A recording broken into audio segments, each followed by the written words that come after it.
Halloween, also All Saints Day. So, Yeah. gotta stay healthy. Gotta stay healthy dahil ito na yung stretch run. This is the most important part of the season.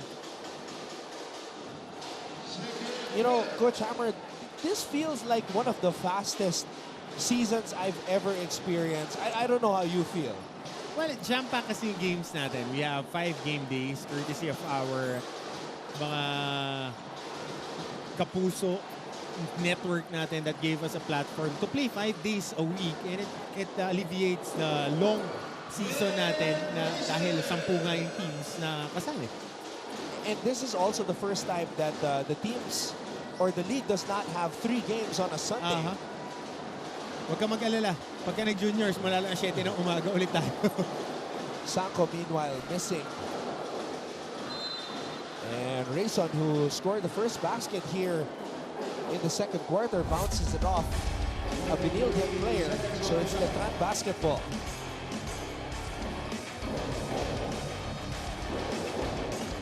And here's Rayson scoring his first basket here.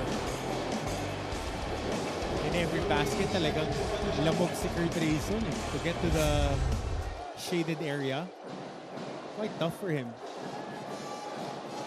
All right, let's try to find out what's going on the Benildean side of things with Arla De Jesus. Thank you, Anton. Nakusip ko si Robin Ive ang pumalit sa posisyon ni JC Cullar, ang dating team captain ng Benilde Blazers. Sabi ni Robby na talagang disappointed daw sila sa naging performance nila against the EAC Generals last time. Kasi daw sobrang dikit ng laro. Tapos kung saan sila pa raw ang may control throughout the game, pero hindi pa rin nila nakuha ang panalo. Pero kahit ganun ang nangyari, sabi ni Robin na they don't have the luxury of time to dwell on these losses. We just have to learn from it and move on to the next game. Kaya naman abangan natin ang pagbawi ng buong Blazers against the Letran Knights. Anton and Coach Hammer. Thank you very much, Arla, for that report. Benilde 4-4 right now in the team standings. So ito yung kino-contest kanina on if goaltending. It looked clean to me on that replay. Clean. Paangat pa lang yung bola. Mike Mara on the other end, being that first guy in. Ako sunod ako maglaro tong Mara. Solid big guy. Will do the dirty work, set hard screens, rim run, get some boards. Soak up minutes at that 4 and 5 position. Pampahaba ng rotation. Is he the Inigo Torres of Benilde? Definitely not. Different type of player. Mike Mara is a little bit more polished compared kay Inigo Torres. My boy, kailangan pang kailangan pang pahinugin. Well, syempre, meron tayong mga players na kino-cover and we love to see them grow. Oo, at meron tayong mga favorite players. Alam mo naman ako mga team harang eh.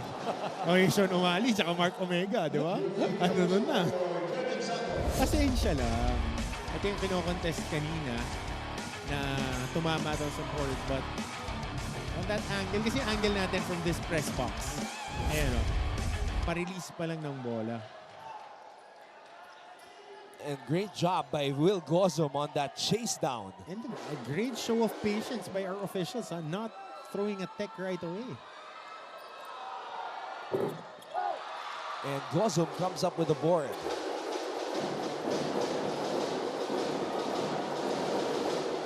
Carlos, binigay dito kay Naive. Naive. Arsiaga. Oh, misses at the rim. Ganda ng backdoor.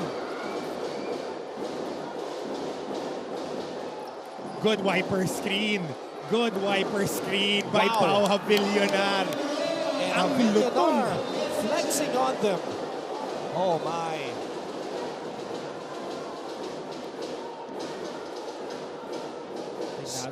Santos holding on to his right ankle. Oh.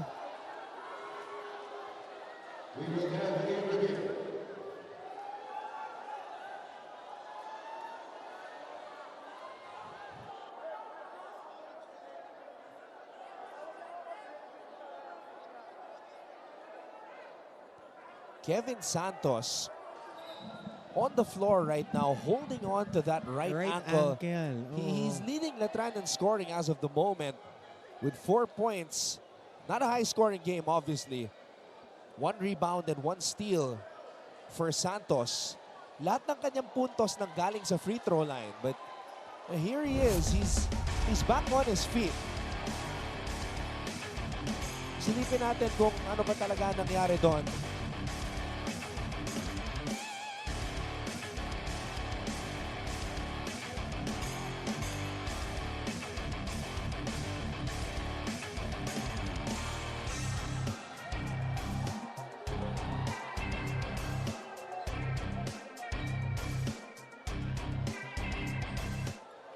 So he just fell down.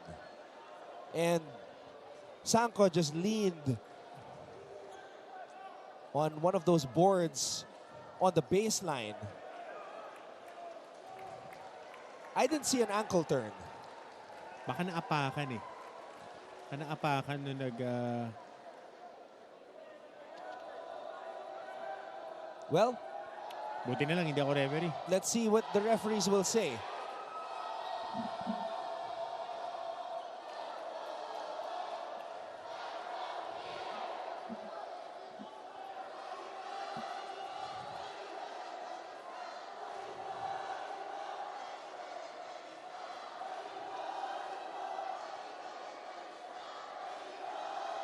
So now he's stretching his trying calf to- muscle on the right. Trying to foot. mobilize that ankle. So no call?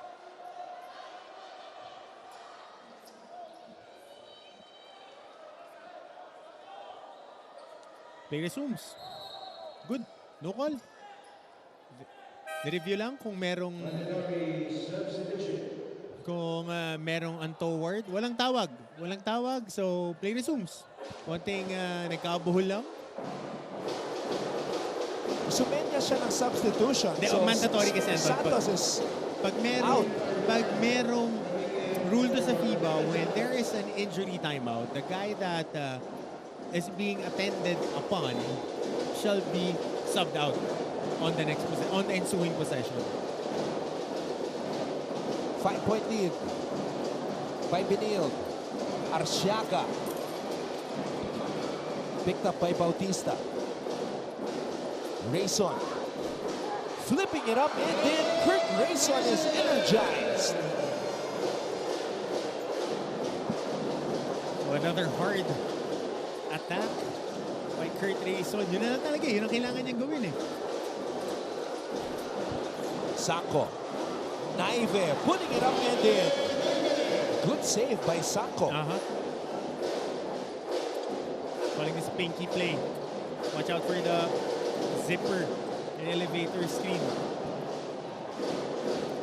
Kurt Rayson showing a little bit of frustration as Hindi alam ni the play was not Guarine. unfolding the way he wanted it to unfold. Ariar missing on the turnaround. Babalik ang bola sa Benilde.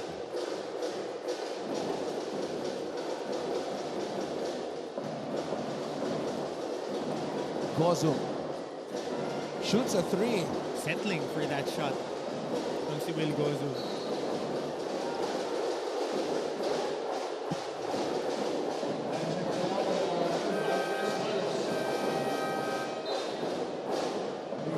I don't recall a lot of play calls for Will. Well, particularly in Past this two game. seasons, wala talaga siya kaano mga play call. He's just moving within the flow of the offense. All on reads, all on hard cuts and crash boards. So siya nakuha ng puntos. So what's been the difference this season? Now, mas nagiging ball dominant siya eh, which is not his game. Which is not really not his game. Ball dominant, but the numbers are down. Exactly. So that's contradictory.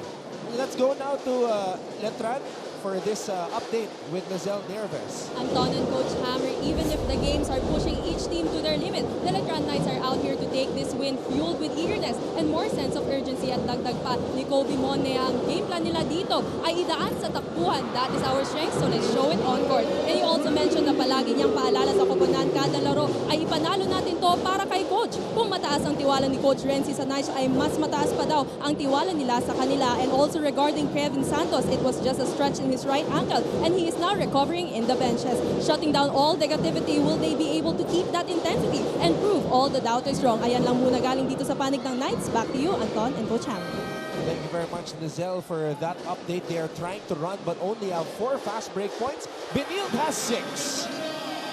Good recognition there by Mix Oxon to Will Gozun, not forcing that shot, scooping it for the layup. Si Miggy Corteza on the weak side. Biggest lead of the game for the Benilde Blazers.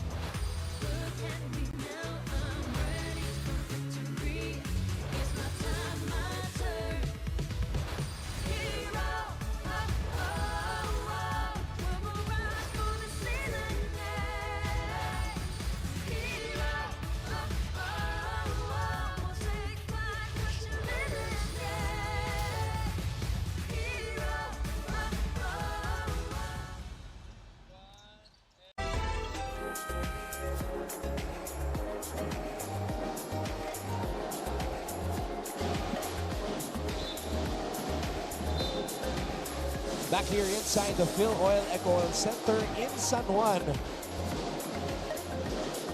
And we are seeing a variety of hairstyles from our ladies who are here in attendance. Oh, Anton, can I send a big shout out sa ating Philippine Armed Forces of the Philippines, Philippine Air Force. Of course, Kuya Mike Areola. And all our other, yung mga iba pang sangay.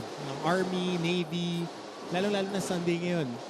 Lahat nakatutok sa atin, the Marines and the Coast Guard. Lahat yan, laging nanonood sa atin, especially on their downtime at weekends. Wow, on the move. Oh, hard drive. And that's the second time I've seen Letran run that play for Quahao. Pin down of that inbound play. And then Quahao deciding to drive. Kasi stagger stream lang yung double high, stagger, stagger. Doon sila nakakakuha ng magagandang looks dahil na confuse nila talaga yung depensa. Especially dahil shooter tong si Quahao, shooter din si Rayson, at itong si Fardo, very good attacker.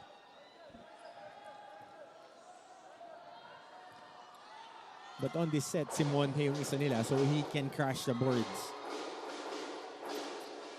Santos is back on the floor para sa mga Letranista. Fajardo with a steal. Fajardo to Quahao. Quahao on the drive. Santos! Oh! He's okay. Yep. Kevin Santos. Sunday Jam.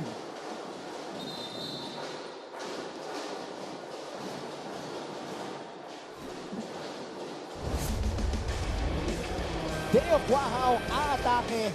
Ibababa ang bola kay Santos. Kevin Santos, pakita mo kung sino ka. Somebody put that on Instagram. Pakong-pako yung dunk. Ganda, dalawa pa yung sumabay. And Coach Renzi Bahar is asking for a foul even.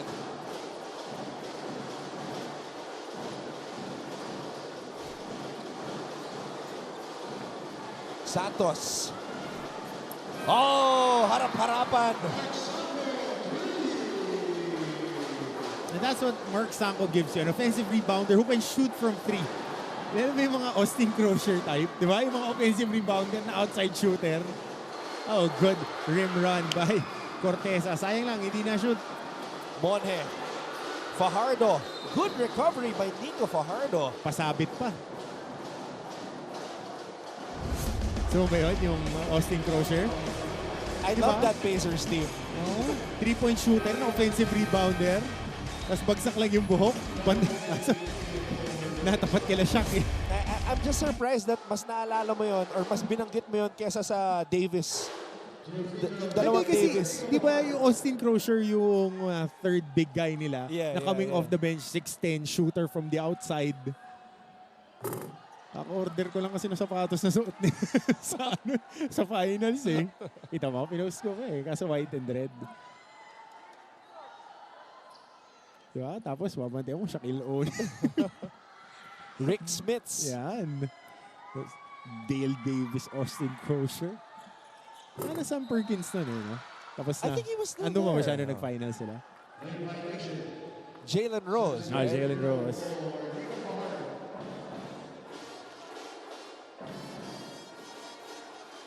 Four minutes and 18 seconds remaining here in the first half.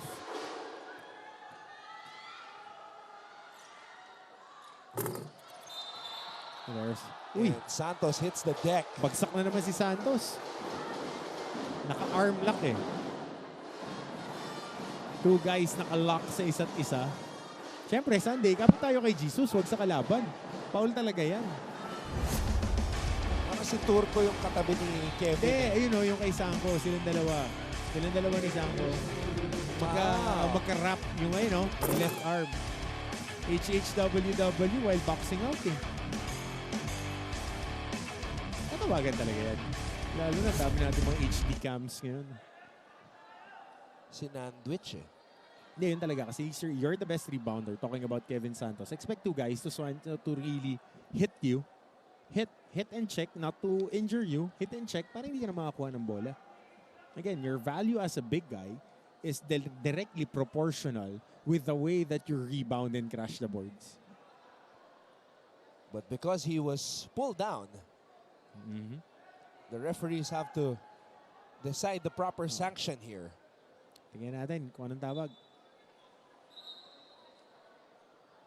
Ayan, doing the right call.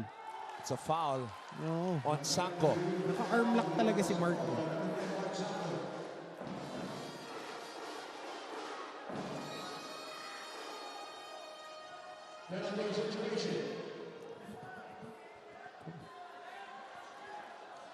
Now, Benilde is in the penalty.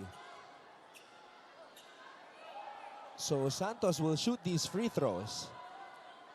And they've been going at it, Sanko and Santos. Nagulat ka pa ba? Kasi first day pa lang ng NCAA, yung first game natin, JRU Letran, ganun na yung tema. And all the games are very competitive. I mean, all the games. No, I'm just focusing on this particular game. Silang though. dalawa? Silang dalawa. Hindi naman rin si Havillonar at saka si Sanko. I thought you were gonna say Gozom because if you said Havillonar and Gozom, yun yung last year Oo, pa. last year pa. Pero hindi, kanina si Sanko and si Havillonar din, exchanging sweet nothings.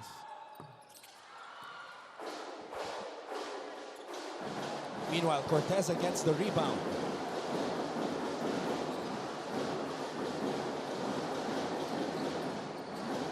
Corteza. Oxon. Corteza. Good screen.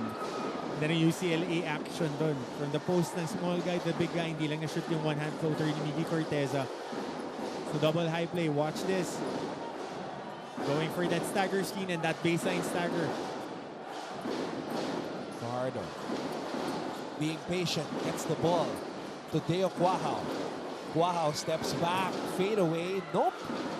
And Turco comes up with the rebound. Binigay kay Oxon. Best game ni Paul Turco this season. Just being more active and being more mobile and getting a lot of playing time this game. Oxon to Sanko.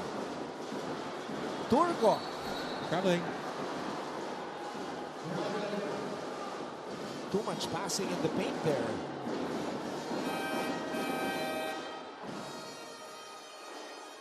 And now Kurt Rayson is set to return.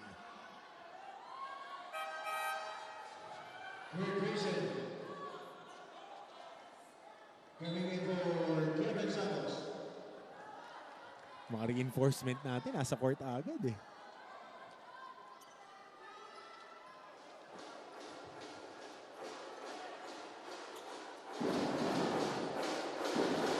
Three minutes and 16 seconds remaining here in the second quarter. Earlier, I was stating as how I feel about how fast the season has gone, but this game has gone slow, this first half. Maraming fouls na tinawag dito. Ito na, Santos at Sanko. Monhe, pinalik kay Santos. Ariar. There you go. Turnaround jump hook. And now Letran is getting to the ball a lot quicker, and they cut the Benilde lead to 5.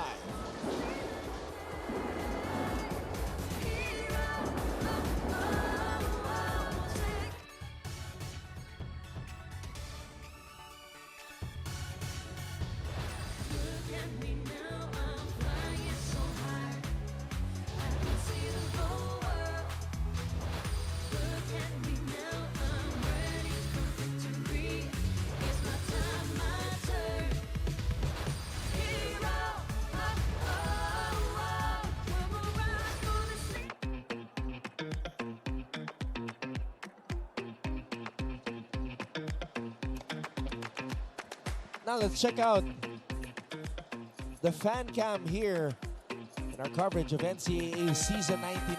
A dominant Benildean crowd on this Sunday. And you gotta tip your hat din, ah.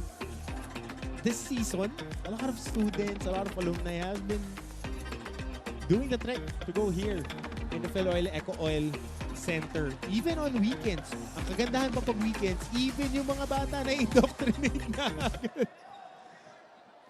Of course, great job to Mancom Chairman Paul Supan for really organizing such a great turnout so far here in the 99th season of the NCAA. Gearing up for the centennial year next year. Where all schools will serve as the host. There's a foul downstairs before Mix Oxon elevated.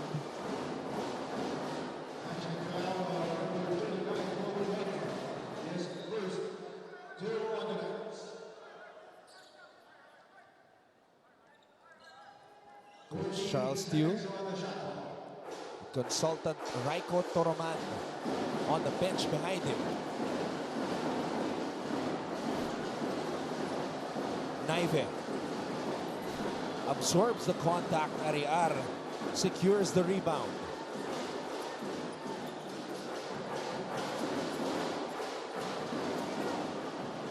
Ariar wild hook goes up with the board.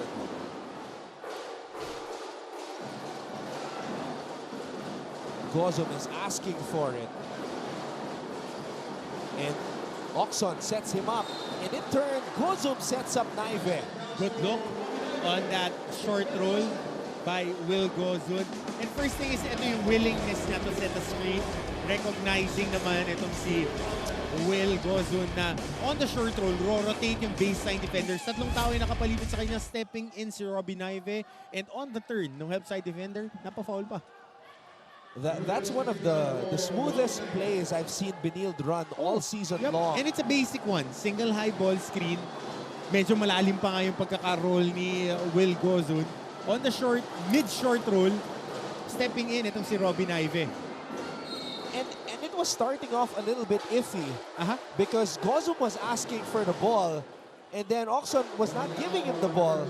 Gozum goes for a screen, he rolls, Oxon gives it back to him. Good recognition. And then in the end, Oxon was kind of telling Will, you know, I got you, just be patient. Ball players will find a way. Ganyan na rin ba yung shorts mo, Anton? Parang yung sa mga Benilde Blazers. Definitely not as short as Will's. Kay Will, kita na yung compression tights eh. Ako ganyan, pero meron ako ng long tights, parang kay Robbie. Diba, pag naglalaro tayo. Pero naka 3/4 lang sa akin. Iba na yung drip ngayon eh, no? Parang nag-cycle back to the times nila Coach Norman Black ulit. Robbie Naive. 6-point lead for Benilde. Corteza. Oh, Robbie wants to post up. Naive, wild shot. And Rayson gets the basketball. Rayson to Santos. Santos out to Monje. Monje to Kurt. Straight away three. No. And a foul on Joseph Nuna. And a technical foul on the bench of Letran.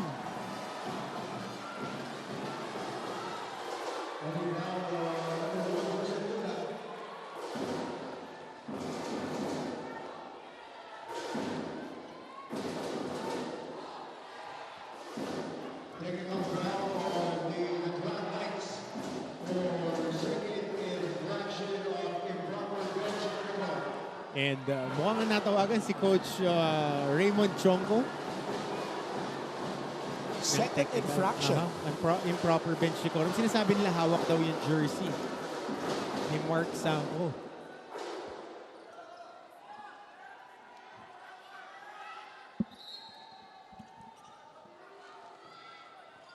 Seven-point lead for the Blazers.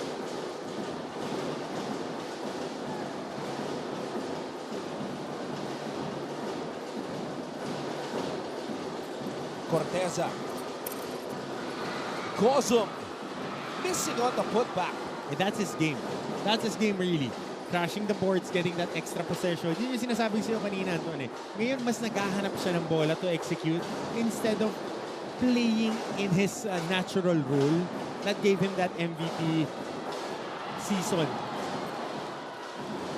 Gozum has not scored. 0 for 4 from the field. Gozum still can't buy a basket. Rayson. Oxon. Corteza is running. Corteza will finish. Another transition basket by Miggy Corteza. That's his third transition layup. Talking about Miggy. Biggest lead of the game now for Benilde.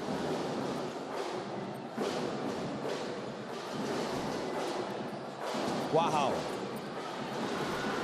Pass deflected. Oxon. A good hustle back by Deo Quahaw. Mga dabawin nyo. Nagbabantayan.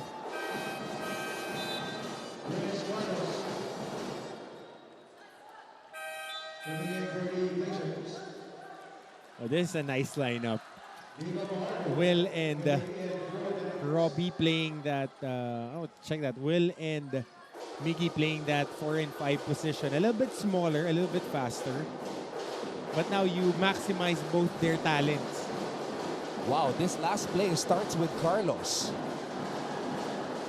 All graduating players of Benilde on the floor except Oxon. Oxon has one more play here.